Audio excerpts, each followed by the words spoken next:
little Italian specialty here in the city center of Frejus. So we have truffles by Signorini, who is a gentleman from Tuscany, from from Pietralonga, and we have a few traditional pairings with Italian cheeses, so truffles and Parmesan cheese, truffles and gorgonzola, and obviously truffles with pecorino toscano, which is a specialty of the region.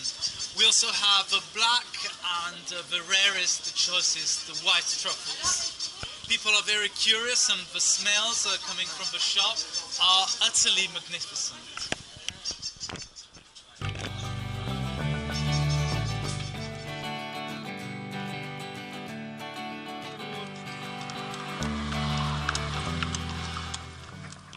Good day, readers of La Buona Tavola. Today I'm in France. I'm on a cycling trip, but I hope I'll be able to show you a few interesting things concerning French cuisine.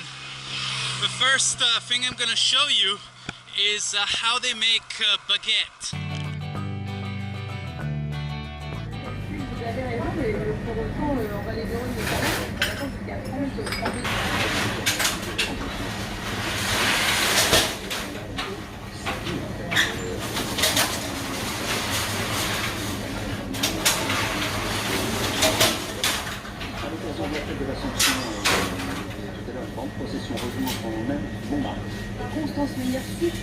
Voila les baguettes. In a French bakery they make many baguettes every day, and I can see the French buying their baguettes, and they have a slogan here: il y a des saveurs que votre bouche n'oublie pas.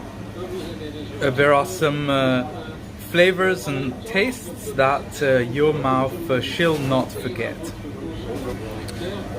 Great mastery in making the bread. It's quite fascinating to watch how fast the bloke is putting the baguettes in the oven, and the oven has 8 trays that keep on spewing new freshly baked baguettes.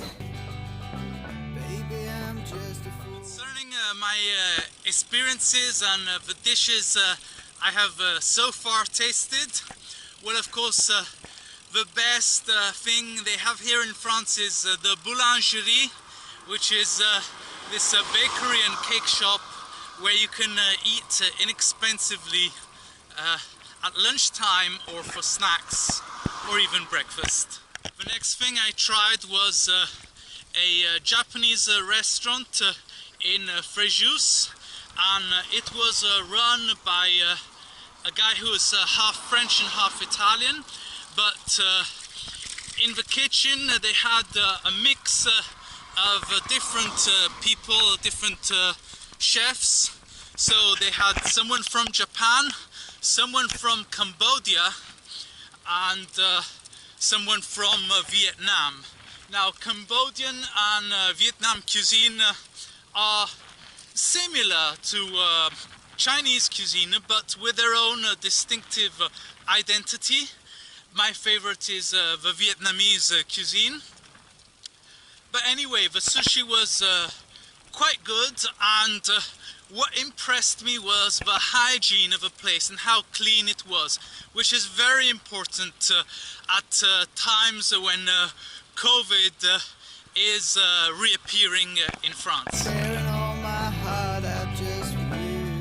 In a place called Bes-sur-Isole, I had a wonderful steak made by the local butcher with an egg on top. So in Italian this is known as the Bismarck steak.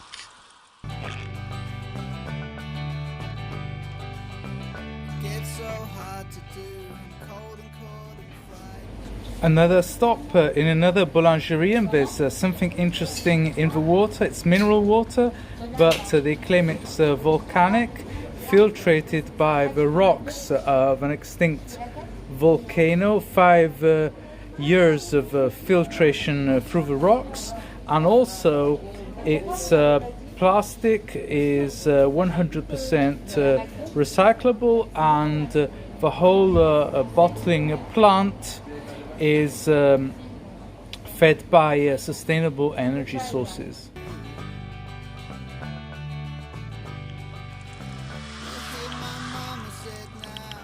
Local artisan shop, and we'll be having a look at some of the French cheeses. We have some goat cheese, and there is the fresh variety and the dry variety. The dry variety is a bloomy rind, and it has been cured for about 2 weeks. Madame, how do we say rennet in French? Caillot. Oui. J'ai pas compris. Pour L'affinage, le cahier. oui, pour faire le cahier. Pour faire le cahier, il faut le lait qui soit à une certaine température. Normalement, c'est 20 degrés. Pour un lactique, c'est 20 degrés pour un lactique. Après, on ajoute la présure. On laisse 24 heures. On attend que le cahier se fasse. 24 heures, c'est beaucoup. Oui, parce que c'est un lactique.